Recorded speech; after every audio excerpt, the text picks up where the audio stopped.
Greetings to all my brothers and sisters out there. I trust that you are enjoying your freedom and the life that God provides.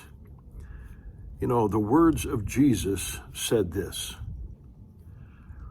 the thief comes to steal and to kill and to destroy. And of course, he's speaking of Satan, the devil, Lucifer. And how does he do that? He does that by words, by actions behind those words, by manifestation of those words, because he has an objective, a motive, an agenda: to steal, to kill, and to destroy. But then Jesus said, "But I have come." These are his words, that you might have life and life more abundantly. Jesus said, "I am the way, the truth, and the life." The opposite of that would be referring to Satan, which would be worded like this: Satan is not the way, there's no truth in him, and his nature is death. So once again, thank you for stopping by. If you haven't subscribed, please do. Tell your friends, your relatives, your neighbors, your enemies. Like, dislike, leave a comment, ask questions. I'll do my best to answer your questions. If I can't, I'll tell you. Let's move on. The preacher, the stepdad, the man that had the knowledge of good and evil. He took a piece of paper, a full-size piece of paper, as I remember, or something in that vicinity, and he wrote on there these words, the best that I can remember: "Hello, I am a sissy, I wet the bed." There might have been a few words more, I'm not sure, but I do recall those words because I read them before he took that piece of paper and pinned it to the back of my jacket.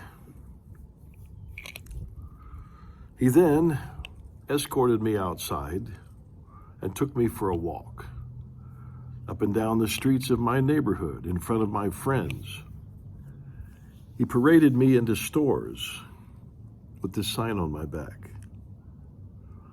Now, I know I've said this before, but I'll repeat it. You have to remember that in the early 60s, the public's awareness of child abuse had not yet risen to that level, to the surface. So no cops were called. And it wasn't until the early 70s, if you read history, the knowledge of child abuse, though it had been going on forever and ever, but the knowledge of child abuse did not reach the public's attention and the courts. So here I am being paraded around the neighborhood and the stores that were close by with this sign on my back. I'm going to interject to say this. I never recall him ever counseling me about why I was wetting the bed. He never researched it. I do not recall my mother ever speaking to me in an intelligent way about it, And I never recall him praying for me. Yet he prayed for hundreds and hundreds of people. And as you've heard me say, and I'll keep repeating it, I saw healings and miracles take place in his ministry. He fasted nearly every week from Friday to Sunday night because he was constantly praying for the sick, and he felt somehow that fasting put him in some kind of a spiritual condition for praying for the sick. He fasted many 21-day fasts, 7-day fasts. And I even remember when he went on a 40-day fast. He must have done it because when he left, he was not a real short, but about a 5'10", 5'11", real stocky man. And I remember when he came back from Michigan, because that's where he went, he stayed up in a cabin on his 40-day fast with only water. And I remember when he came back, he was so thin, so skinny, so he certainly hadn't been eaten. But he felt like somehow this placed him in a position before God in a spiritual condition to pray for. Discovered in the scriptures where Jesus rebuked the Pharisees for their lengthy prayers and appearing to fast before people. And Jesus said, when you do those things, do it in secret. So your heavenly Father that sees you in secret will reward you openly. But this was a constant public issue. I guess he wanted everybody to know how spiritual he was because of the fast that he went on. I remember my school friends knocking on the door and asking if I could come out and play. He would invite them in, tell them to have a seat, and he would take me in the bedroom, and I don't remember if him and my mother or him or just my mother, for some reason, I don't recall that.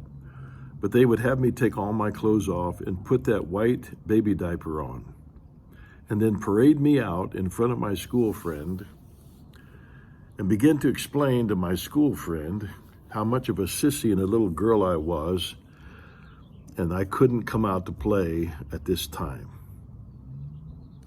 The result? Well, you can imagine. When I went to school the next day, which was right next door to the parsonage, I was terribly made fun of, laughed at. I had such a low self-esteem, and so it made me so nervous and so shy that I felt like I was going to pass out if I was asked to answer a question in the classroom. My low self-esteem and insecurity was way down in the negative. Abused, humiliated, tortured, and as I said, I think in one of my early videos, not as bad as some, but certainly worse than others. Pain is pain is pain. Abuse is abuse is abuse, whether it be verbal or physical. The scars are there regardless of what color, shape they are done in. They're there. So those words, I'm a little girl, I'm a sissy, embedded themselves into my human psyche, to my mind, my spirit, probably down to my soul, wherever that's at. And it caused me to have serious insecure issues. I've been asked the question, well, did you forgive him? And it's really strange because the people that I recall asking me that, they were more than less the preacher fans. They like to defend him and believe that he was a true man of God. Well, did you forgive him? It was more of a sarcastic question, more of a challenge to prove if I was a Christian or not, or if I was really spiritual. Did you forgive him? And I mean, of itself, it's a good question, of course. It's a very valid question. And of course, it's a valid question. Sure. It's a very, very good question, a very valid question.